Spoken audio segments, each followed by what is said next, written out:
right, guys, we're back with some active stretches and active exercises that you can do for your lower extremities. We've done the quad stretch and the hamstring stretch, and now we want to move to some table exercises that you can do, or if you want to lie down on a mat on the floor, you can do that as well. So the first exercises that we're going to do is an active exercise where you're contracting your quad. It's called a quad set.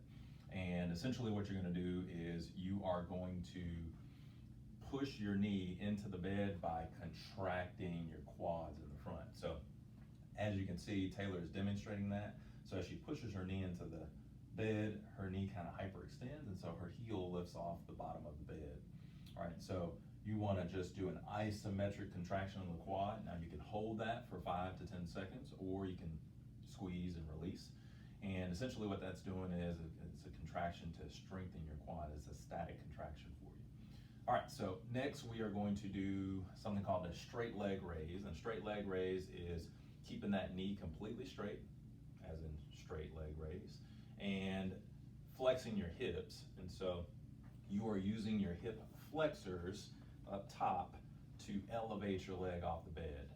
And once you kind of get used to doing this exercise, one way to kind of help strengthen your hip flexors is to come all the way up and then go back down to about a centimeter off the table and hold it. And if your core is not as strong as it should be, your leg and or your hip flexors may start to shake. Now back up and back down. And as you can see by the demonstration that Taylor is doing, she has very, very good and strong hip flexors as well as a core. All right. So next exercises that we're going to do is a heel slide. And so the heel slides are going to add some resistance. So you're just bringing your leg into flexion or bending your knee, and then you're extending. And so all the heel slide does is add a little bit of resistance as you come forward and or bend your knee, and then as you go back into extension or extending your knee. So it just adds a little bit of resistance for you.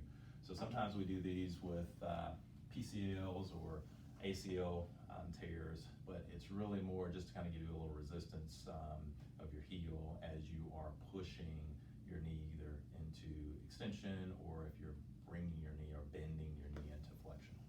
All right. So those are a couple of exercises that you guys should be doing in between your visits with a therapist.